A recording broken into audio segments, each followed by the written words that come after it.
He offered a marriage of convenience, but she gave him what he thought he'd lost forever. The bullet missed Jake Harrison's head by inches, splintering the wooden beam behind him. He dove behind the water trough as 3 more shots rang out across the dusty street of Redemption, Texas. His hand went to his empty holster. Someone had stolen his gun while he slept in the boarding house, and now the Carter brothers wanted him dead. Jake's ranch, the last thing his father left him, was gone. He'd lost it in a poker game 3 nights ago to Victor Kane, the most ruthless land grabber in 3 counties. The Carters worked for Kane, and they weren't here to talk. Jake rolled to his left as another bullet punched through the trough, water streaming onto the dirt. He needed to reach the general store 20 feet away. A woman's voice cut through the gunfire. "Get in here, you fool!" Jake looked up to see a young woman holding open the door of the dress shop, a rifle pointed at the Carters. She fired twice, forcing them to duck behind their horses. Jake didn't waste the chance. He sprinted across the open ground and tumbled through the doorway. The woman slammed the door and dropped the bolt. "You just made yourself a target," Jake said, breathing hard. "They already shot out my window last week," she replied, checking her rifle. "I'm Kate Sullivan.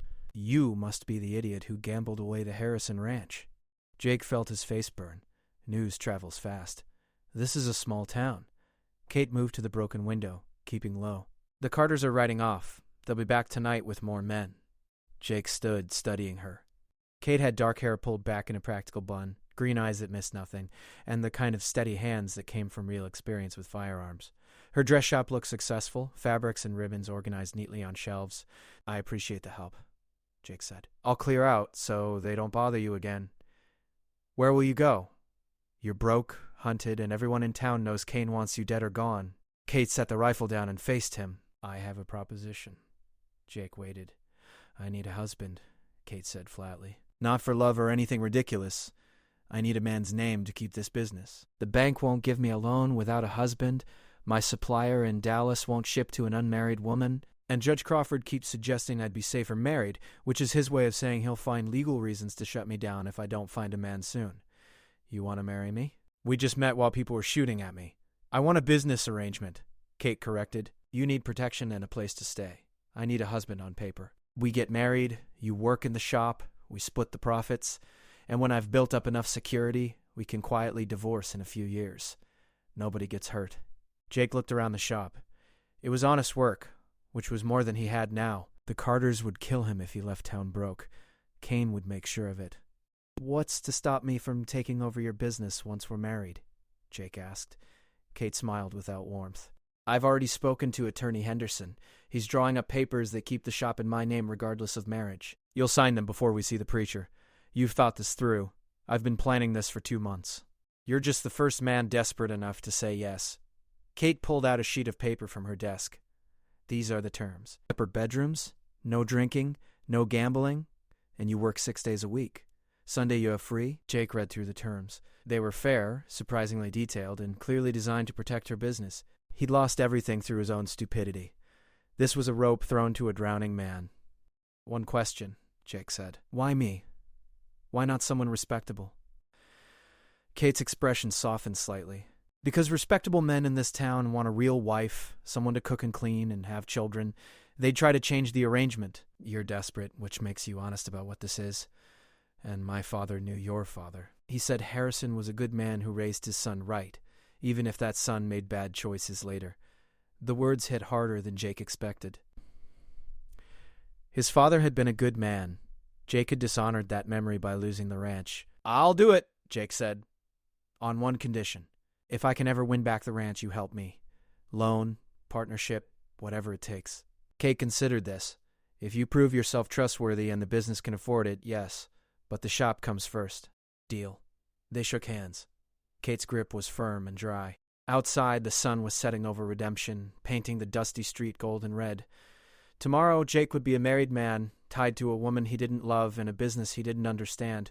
But he'd be alive, and that was more than he had an hour ago. The next morning, Jake signed the papers Attorney Henderson prepared. The lawyer read every clause aloud, making sure Jake understood he'd have no claim to the shop itself. Jake signed without hesitation. Kate watched him carefully, looking for signs of resentment or deception. She found neither. They were married that afternoon in a brief ceremony at the church. Preacher Morrison seemed confused by the arrangement but performed the service. Kate wore a simple blue dress, nothing fancy, Jake wore the only clean shirt he owned. They spoke the vows in steady voices, and when Morrison said Jake could kiss his bride, they shook hands instead. The town gossips would talk for weeks. Kate took Jake back to the shop and showed him the room above it where he'd sleep. It was small but clean, with a narrow bed and a washstand. Her own room was on the opposite side of the building. "Tomorrow we start work," Kate said. "I'll teach you the business. Fabric weights, color matching, measuring for custom orders. It's detail work." "I can learn," Jake promised. That night, lying in the unfamiliar bed, Jake stared at the ceiling and wondered what his father would think. He'd married for survival, not love. He traded his freedom for safety. But he was alive, and tomorrow he'd start building something again, even if it wasn't the life he'd imagined. Downstairs, Kate sat at her desk reviewing the books. The marriage solved several problems, but it created new ones. Having a man in the shop would change everything. She'd have to trust him, work alongside him, depend on him. Trust was dangerous. She'd learned that the hard way. But Jake Harrison had looked her in the eye when he made his promise, and something in that look reminded her of her father. Honest men were rare. She hoped she'd chosen correctly. Outside, somewhere in the darkness, the Carters were planning their next move. Kane wouldn't give up easily. The game had just begun, and neither Jake nor Kate knew yet what they'd truly wagered. Jake's first week at the dress shop tested every assumption he'd ever made about easy work. His hands, used to rope and leather, fumbled with delicate silk and lace.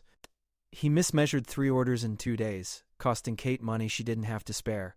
She corrected him with patience that felt worse than anger. "Measure twice, cut once," Kate reminded him for the 10th time. "Peterson won't pay for a dress that doesn't fit." Jake nodded, forcing himself to slow down. The shop was hot in the afternoon sun, and his back ached from bending over the cutting table. He'd thought ranching was hard work. This required different muscles, different thinking. On the 3rd day, the Carters rode past the shop, slow and deliberate. They didn't stop, but their message was clear. Jake watched them through the window, his jaw tight. "Ignore them," Kate said without looking up from her sewing. "Kane's testing to see if you'll run." "I won't run, because I need you to make the delivery to the Miller Ranch tomorrow. 6 dresses for the daughters. It's a 30-mile round trip." Jake looked at her sharply. "You're sending me out alone?" "The Carters could ambush me on the road. Take the rifle, and Danny Cooper's boy will ride with you. He's 15, but he can shoot." Kate met his eyes. "This is part of the business, Jake. I can't hide you in the shop forever. We deliver or we lose customers." She was right, but Jake didn't like it. The next morning, he loaded the dresses carefully into the wagon and checked the rifle twice.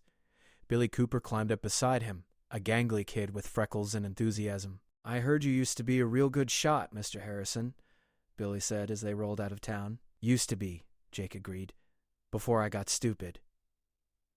The ride to the Miller Ranch was tense. Jake watched the ridges and gullies looking for signs of ambush, but the Carters didn't show. The Miller family welcomed them warmly, and the 6 daughters tried on their new dresses with shrieks of delight. Mrs. Miller paid in cash, counting out the bills carefully. "You tell Kate these are beautiful," Mrs. Miller said. "Best dressmaker in 3 counties." On the ride back, Billy relaxed and started talking about everything. His family, his dreams of becoming a lawman, his secret affection for the banker's daughter. Jake found himself listening, even offering advice. It felt strange being the older man dispensing wisdom. He was only 28, but the last few years had aged him. They were 5 miles from redemption when the Carters appeared.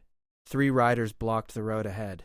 Jake recognized Ned Carter, the oldest brother, and his 2 younger siblings, Frank and Pete. They sat their horses easy, hands near their guns. Jake told Billy quietly, "Don't stop unless I say." "Mr. Harrison, trust me." Jake drove the wagon forward at the same steady pace. When they were 20 feet away, Ned Carter raised his hand. "That's far enough, Harrison." Jake stopped the wagon. His hand moved toward the rifle. But Ned was faster, his pistol already drawn. "Don't be stupid twice in 1 week," Ned said. "Kane wants to talk to you. Civilized-like. Kane can come to town if he wants to talk. Kane don't come to town. You come to him." Ned gestured toward the hills. "Tomorrow at noon. The old Spanish mine. You know where it is?" Jake knew.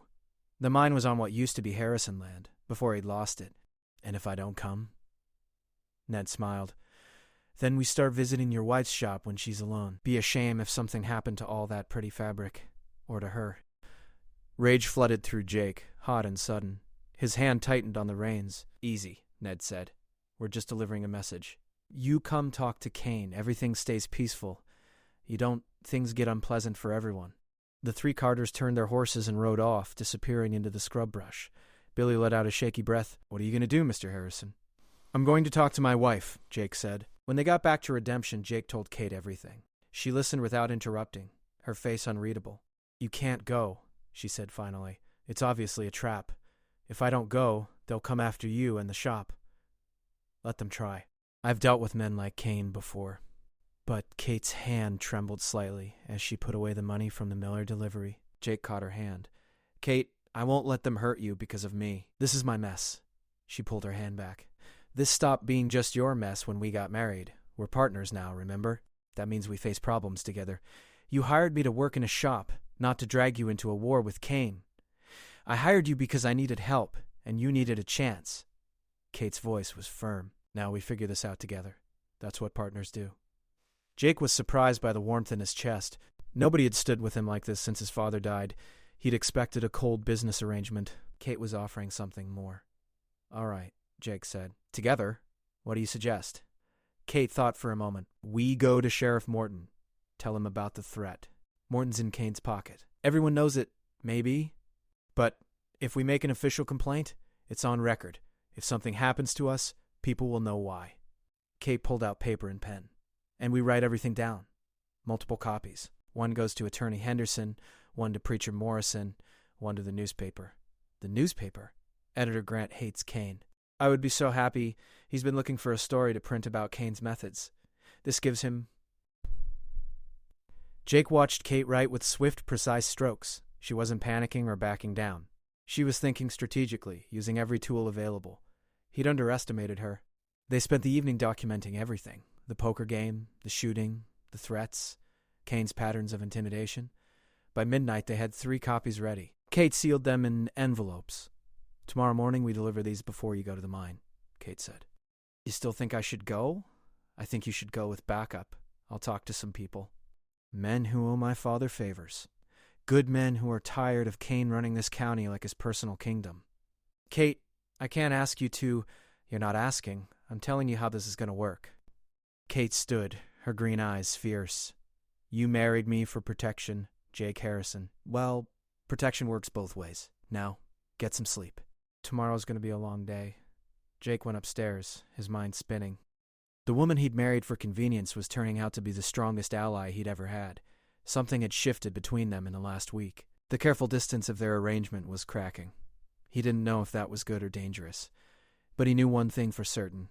He wouldn't let Kane hurt her. The next morning, Kate moved through Redemption like a woman on a mission. She delivered the sealed envelopes personally, waiting while Attorney Henderson, Preacher Morrison, and Editor Grant read the contents. Grant's eyes lit up with journalistic fury. "This is exactly what I needed," Grant said, already reaching for his typewriter. "Kane's been untouchable too long." "You're sure about all these details?" "Every word," Kate confirmed. "And there's more coming. Jake's meeting with Kane at noon. I want the full story afterward. Whatever happens, you'll have it." Jake, meanwhile, visited Sheriff Morton with Kate at his side. Morton listened to their complaint with obvious discomfort, shifting in his chair. "Now, Mrs. Harrison, you're making serious accusations," Morton said. "Kane's a respected landowner." "Kane's a land thief who uses violence to get what he wants," Kate replied calmly. "We're making an official complaint. You're required to record it."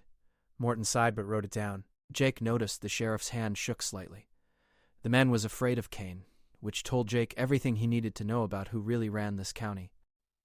At 11 o'clock, Kate walked Jake to the livery stable where 5 men waited with horses.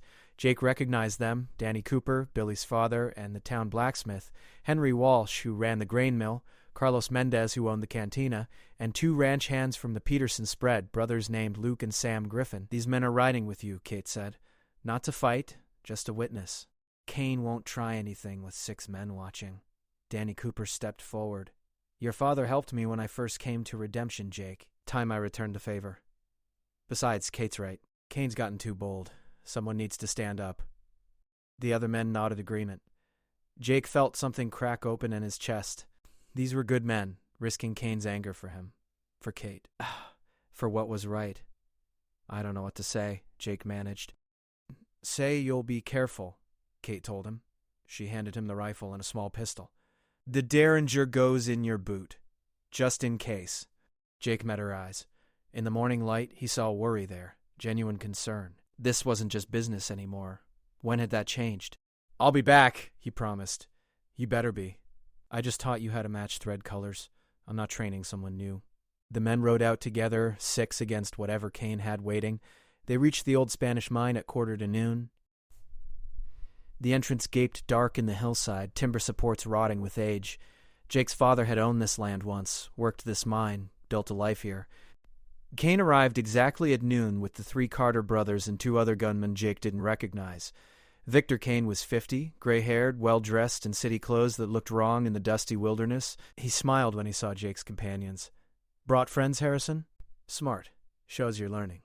"You wanted to talk?" Jake said. "So talk." Kane dismounted, walking forward with easy confidence. "I'm a businessman, son. I don't enjoy conflict. It's expensive and unpredictable, so I'm here to make you an offer. I'm listening. You leave Redemption. Tonight. You take whatever you can carry and you go. In exchange, I'll give you $500 and safe passage to wherever you want to go. You never come back and we forget this unpleasantness. And if I refuse?" Kane's smile faded. "Then I make life very difficult for you and your new wife. Her shop burns down. Accidents happen. Suppliers stop delivering. Customers get nervous. Eventually she loses everything, and it's all your fault for being stubborn." Jake felt the rage building again, but he kept his voice level. "You'd destroy an innocent woman's business because I won't run? I'd encourage a smart businessman to make better choices." Kane pulled out a leather pouch, 500 in gold. "More money than you've seen in years. Take it and walk away." Jake looked at the pouch, then at Kane, then back at his friends sitting quiet on their horses. Danny Cooper gave him a small nod. These men had ridden out here to show Jake he wasn't alone. Kate had organized them, trusted them, built something stronger than Kane's threats. "No," Jake said. Kane's expression hardened. "You're making a mistake." "Maybe. But it's my mistake to make." Jake straightened in his saddle. "I'm not leaving Redemption. I'm not leaving my wife. And I'm not running from you anymore." "Then you'll regret it." "I already regret plenty, Kane. One more thing won't break me." For a long moment, Kane stared at Jake, measuring him. Then he nodded slowly. "You've got spine, I'll give you that. More than I expected from a drunk who gambled away his birthright. But spine won't save you when I decide to act. We'll see." Kane mounted his horse. "You had your chance, Harrison. Remember that when things get bad." The 6 riders watched Kane and his men disappear into the hills. When they were gone, Danny Cooper let out a low whistle. "That took guts, Jake." "Or stupidity," Jake replied. "I'm not always sure which. You stood your ground. That matters." Carlos Mendez urged his horse forward. "Kate's a good woman. She deserves a man who won't run at the first threat." They rode back to Redemption in thoughtful silence. Jake kept replaying the meeting, wondering if he'd just made things worse. But when they reached town and he saw Kate waiting outside the shop, worry clear on her face, he knew he'd made the right choice. Kate ran to him as he dismounted. "What happened? Are you hurt?" "I'm fine." "Kane offered me money to leave. I refused." "Oh, Jake." Kate's hand went to her mouth. "He'll come after us now." "Probably. But I couldn't run, Kate. Not from you. Not from what we're building." Something shifted in Kate's expression. She looked at him like she was seeing him clearly for the first time. "What we're building?" she repeated softly. Danny Cooper and the other men tipped their hats and rode off, leaving Jake and Kate alone in the street. The afternoon sun was hot, and dust swirled around their feet. "I need to tell you something," Kate said. "Come inside." Jake followed her into the shop. Kate closed the door and faced him, her hands twisting together nervously. "When I asked you to marry me, I told you it was purely business," Kate began. "And it was. I needed protection. You needed help. Simple arrangement." "I remember. But this past week, watching you work, seeing you try so hard with the fabric and the measurements, listening to you talk with Billy on the delivery run, and then today when you stood up to Kane instead of taking his money and running," Kate took a breath. "You're not what I expected, Jake Harrison. Is that good or bad? I don't know yet. But I think we might be building something more than a business arrangement, if you want to." Jake's heart hammered in his chest. He'd married this woman for survival, nothing more. But somewhere in the measuring and cutting, the shared meals and quiet evenings, he'd started to care about her. not as a business partner. As something more. I'd like that, Jake said carefully, if you're sure. I'm not sure of anything except that you're a good man trying to do better. That's enough for now. They stood in the quiet shop, the afternoon light slanting through the windows, and something fragile and new hung between them. Not love, not yet, but possibility. Outside, redemption carried on, unaware that Jake Harrison had just found something he thought he'd lost forever when he gambled away his father's ranch. He'd found purpose, partnership, and the beginning of hope, but Kane wasn't finished with them. The real battle was just beginning. That night, editor Grant published his story. The headline read, "Local businessman uses intimidation and violence to control county." The article detailed Kane's methods, including testimony from Jake, Kate, and others who'd suffered under Kane's schemes. Grant distributed the papers throughout Redemption and sent copies to the county seat and the nearest federal marshal's office. The town woke up talking.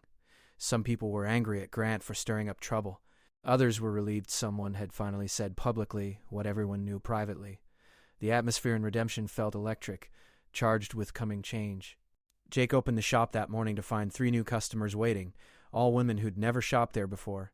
They came in quietly, ordering dresses and fabric, and each one made sure to mention they'd read the newspaper.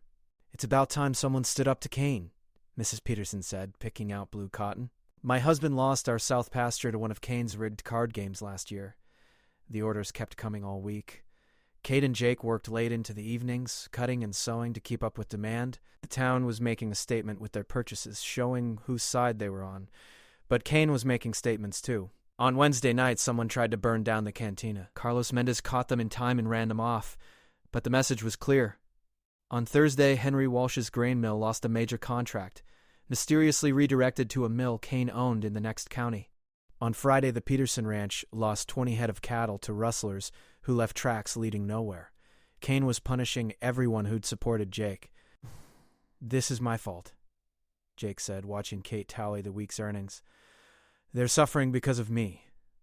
"They're suffering because of Kane," Kate corrected. "You gave them a choice. They chose to stand with us." "But, Jake, listen to me." Kate set down her pen and looked at him directly. "What you think you lost when you gambled away the ranch, it wasn't just land, it was your sense of worth, your belief that you could be the man your father raised. You think you're broken." Jake couldn't meet her eyes. "But I've watched you this week," Kate continued. "You've worked harder than any man I've known. You've stood up to threats. You've protected people who needed protecting. You've learned a trade you never wanted because you gave your word. That's not a broken man, Jake. That's a man rebuilding himself. I don't feel rebuilt. I feel like I'm stumbling in the dark, hoping I don't fall again." Kate stood and walked around the desk. She took his hand, her fingers warm and certain. "Then stumble. Fall if you have to, but do it while moving forward, not running away." That's the difference. Jake looked at their joined hands. When had her touch become so important to him? When had this arrangement become something he woke up grateful for? "I'm scared," he admitted, "of failing you, of not being enough." "Good," Kate said. "Care means you care. It means this matters. Just don't let it paralyze you." They stood together in the lamplight, the shop quiet around them. Jake squeezed her hand gently. "Thank you," he said, "for seeing something in me worth saving. Thank you for being worth it." The moment stretched between them, fragile and profound. Jake wanted to kiss her, to close the distance and make this partnership into something more. But Kate had asked for time, for careful steps, and he would give her that. Kate seemed to sense his thoughts. She squeezed his hand once more, then stepped back. "It's late. We should get some rest. Tomorrow's Saturday, our busiest day." Jake nodded and headed upstairs, but sleep was difficult. His mind raced with possibilities and fears. Kane wouldn't stop. The attacks would escalate, people would get hurt, maybe killed, all because Jake had refused to run. Was his pride worth their suffering? The answer came from an unexpected place. The next morning, Danny Cooper arrived at the shop before opening, his face grim. "We need to talk," Danny said. "All of us who rode out to the mine." Within an hour, they'd gathered in the back room of the shop. Danny, Henry Walsh, Carlos Mendez, Luke, and Sam Griffin, plus 3 other men who'd heard about the meeting and asked to join. Kate insisted on being present. "Kane's hitting all of us," Danny began. "And it's going to get worse. We have 2 choices, back down and let him win, or stand together and fight back." "Fight how?" Henry asked. Kane owns the sheriff. He's got money and guns and no conscience. We fight legal, Carlos said. We document everything. Every threat, every act of violence, every shady deal. We build a case and take it to the federal marshal. That could take months, Luke Griffin objected. Meanwhile, Kane destroys us one by one. So we protect each other, Jake said. Everyone looked at him. We watch each other's properties. We ride together. We make it expensive for Kane to come after any one of us. Like a militia? Sam Griffin looked interested. Like neighbors helping neighbors, Jake corrected. Nothing illegal, nothing violent unless we're defending ourselves. Just good people refusing to be intimidated. Danny nodded slowly. I like it. We set up patrols, share information, protect each other's families and businesses, and we keep documenting, Kate added. Everything Kane does goes in the record. Eventually, he'll make a mistake big enough that even his money can't cover it up. They talked for 2 hours, planning shifts and communication systems. By the end, they had a solid plan. It wasn't perfect, but it was something. Action instead of cowering. As the men filed out, Danny pulled Jake aside. You've changed, son. Month ago, you were drinking yourself to death in saloons. Now you're leading citizens to stand against tyranny. Kate changed me, Jake said simply. She believed I could be better. She saw what your father saw. You've got Harrison Steele in you. Just took the right woman to remind you. After Danny left, Jake found Kate in the front of the shop, straightening bolts of fabric that were already perfectly straight. You're nervous, Jake observed. We just organized resistance against the most powerful man in the county. Yes, I'm nervous. Kate's hand stilled. What if I've made things worse? What if people get killed because I pushed this? Jake moved closer. You gave people a choice, same as me. They chose to fight. That's on Kane, not you. Is it? I could have just paid the protection money Kane wanted. Kept my head down. Been safe. You could have, but that's not who you are. Jake risked taking her hand again. You're Kate Sullivan Harrison, and you don't bow to bullies. Kate looked up at him, and Jake saw tears threatening in her green eyes. I'm scared, Jake. Really scared. Me too. But we're scared together. That makes it bearable. This time, when the moments stretched between them, Jake didn't hold back. He leaned in slowly, giving Kate every chance to pull away. She didn't. Their lips met softly, tentatively. A first kiss that tasted of hope and fear and new beginnings. When they pulled apart, Kate was smiling through her tears. That was against our arrangement. Sue me, I might. But she was still smiling. Or, I might kiss you again. I vote for option 2. They kissed again, deeper this time, weeks of careful distance dissolving into something real and present. When they finally separated, both were breathing hard. We should probably talk about this, Kate said. Probably, but maybe later? Later works. They spent the rest of the day working side by side, but everything felt different now. The touches lingered, the glances carried weight. The partnership had transformed into something neither had planned, but both wanted. That night, as redemption slept, Kane's men struck again. They set fire to the empty barn on the edge of town, the one where the Citizens Patrol stored their horses. But the patrol was ready. They'd anticipated something like this. The fire was put out quickly, and 2 of Kane's men were caught trying to flee. Sheriff Morton had no choice but to arrest them. The evidence was too clear, the witnesses too numerous. For the first time, Kane's people would face consequences. The tide was beginning to turn. Sunday morning, Jake and Kate attended church together. Preacher Morrison smiled when he saw them sitting side by side, Kate's hand in Jake's. After the service, several townspeople approached to offer support. We're with you, old missus, Crawford said, her voice shaky but determined. My late husband would have stood against Kane. I'll do it in his memory. More people pledged support. The movement was growing beyond Jake's small group of allies. Redemption was waking up, finding its courage. That afternoon, Jake took Kate for a ride out to the old Harrison ranch. They sat on horseback, looking at the land his father had worked, the land Jake had lost. I used to think this place was my whole identity, Jake said. Losing it broke me because I didn't know who I was without it. And now? Now I know I'm the man who works beside you in a dress shop, who stands with his neighbors against injustice, who's learning that home isn't just land, it's people. It's you! Kate's eyes glistened. Jake Harrison, are you getting sentimental on me? Maybe a little. Good. Because I'm getting sentimental too. Kate guided her horse closer. I married you for convenience, but I'm staying married to you for love. The words hung in the air, precious and terrifying. Jake felt his throat tighten. You love me? I'm falling in love with you, Kate corrected. There's a difference. Falling means it's not finished yet. We're still figuring this out. I'm falling too, Jake admitted. Didn't plan on it. Best things never are planned.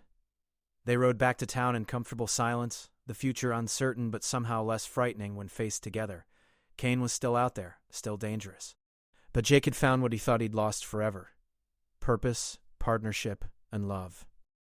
The battle for redemption was far from over. But Jake Harrison was no longer fighting alone, and that made all the difference.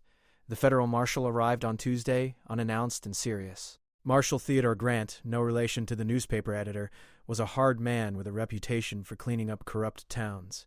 He'd received the packet of evidence Editor Grant had mailed, and he'd come to investigate. Kane tried to charm him at first, inviting the marshal to dinner, offering tours of his property. But Marshal Grant wasn't interested in social calls. He set up office in the town hall and began interviewing witnesses. Jake and Kate were among the first called. They sat across from the marshal and told their story from beginning to end. The rigged poker game, the shooting, the threats, the intimidation campaign against their supporters. Marshal Grant took notes in careful, precise handwriting. Mr. Harrison, you're aware that gambling debts are legally enforceable in this territory? Yes, sir. I'm not contesting the debt itself, even though the game was rigged. I'm contesting Kane's methods of enforcement and his pattern of using violence and intimidation to control the county. And you have witnesses to this pattern? Dozens, Kate interjected. We've documented everything. Names, dates, incidents. The marshal reviewed their documents for a long moment. This is thorough work, Mrs. Harrison. Very thorough. I ran a business alone for 3 years, Marshal. I learned to document everything. Over the next week, the marshal interviewed more than 40 people. The stories painted a damning picture of Kane's operation. Rigged games, forced sales, burned property, threatened families, corrupted officials. Sheriff Morton, faced with federal authority, finally broke and admitted Kane had been paying him to look the other way. The town watched anxiously. Kane grew quieter, his men less visible on the streets. But everyone knew quiet didn't mean defeated. Cornered animals were the most dangerous. On Friday night, Jake was locking up the shop when he heard horses approaching fast. He looked out to see Ned Carter and 4 other men riding straight for the building. Jake grabbed a rifle and yelled up the stairs. Kate, get down to the cellar, now. What's happening? Just go. The riders stopped outside. Ned Carter dismounted, his face twisted with rage. Marshal's got my brothers in jail, Harrison. That's on you. That's on them for burning barns and threatening people. You know what happens to rats? Ned drew his pistol. They get exterminated. Jake raised the rifle. You shoot me, that's murder in front of witnesses. Marshal will hang you. Worth it. Ned aimed at Jake's chest. The shot came from an unexpected direction. Ned staggered, blood blooming on his shoulder. He spun to see Kate on the second-floor balcony, her rifle smoking. Next one goes through your heart, Kate said calmly. Leave. Now. The other riders were already spooked. Shooting an unarmed man was one thing, but facing a woman who'd just proved she could hit her target was another. They hauled Ned onto his horse and fled into the darkness. Jake ran upstairs to find Kate shaking, the rifle clattering from her hands. I would be so happy he caught her before she collapsed. I shot him, she whispered. I actually shot him. You saved my life. I could have killed him. But you didn't. You aimed for his shoulder, and you hit exactly what you aimed for. Jake held her close. Kate, you're incredible. I'm terrified. You can be both. Marshal Grant arrived within minutes, alerted by the gunshots. He interviewed them both, examined the scene, and nodded grimly. Self-defense, clearly. But this escalates things. Kane's getting desperate. What happens now? Jake asked. Now I arrest Kane before someone gets killed. The marshal looked at them both. You two have been through hell. Most people would have run. Why didn't you? Jake and Kate exchanged glances. Kate answered, because running doesn't fix anything. It just moves the problem somewhere else. We decided to stand and fix it. Brave, the marshal said, possibly foolish, but brave. The next morning, Marshal Grant rode out to Kane's ranch with 6 deputies he'd brought from the territorial capital. They arrested Victor Kane on charges of conspiracy, intimidation, corruption of public officials, and ordering acts of violence. Kane went quietly, too smart to resist federal authority, but his eyes promised revenge. The trial would be held in the territorial capital, away from Kane's influence. The evidence was overwhelming. Attorney Henderson, working with the marshal, built a case that detailed years of criminal activity. Witnesses came forward from all over the county, people who'd been too scared to speak before.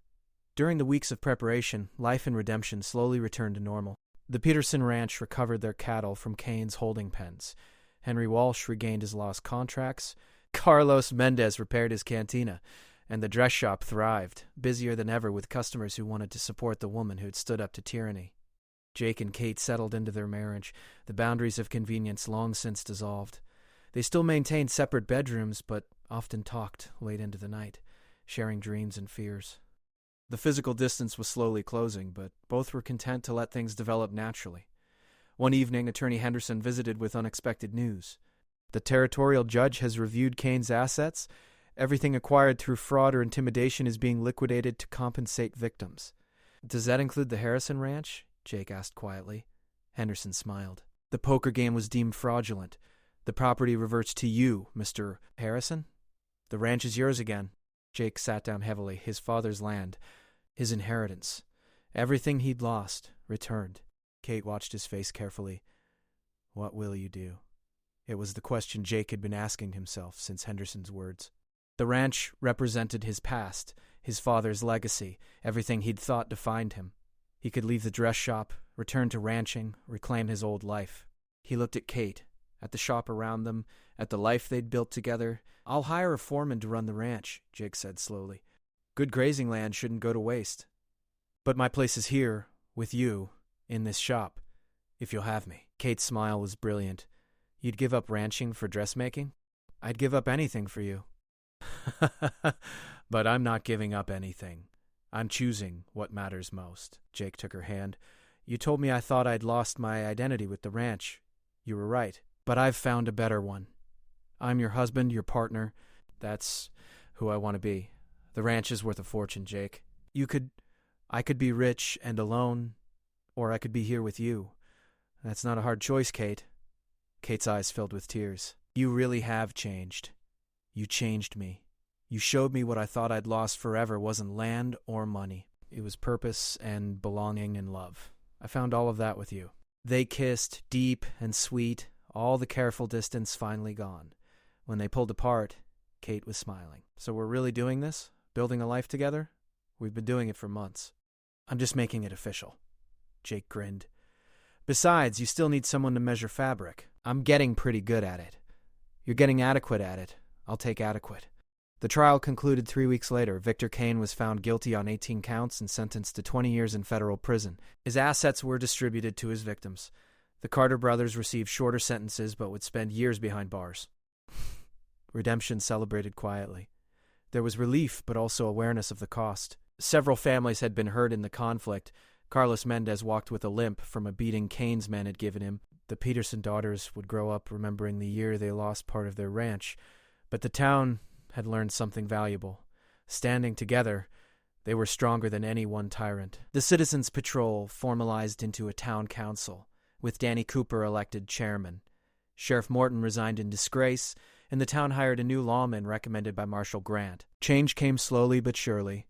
Redemption grew from a town controlled by fear into a community built on mutual support and justice. Jake and Kate's relationship deepened with each passing day.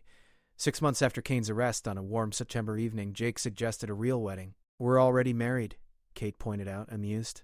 We're legally married, but we never had a real ceremony, with flowers and vows we actually meant. I want to marry you again, Kate. Properly this time. Not for convenience, but for love. Kate pretended to consider this.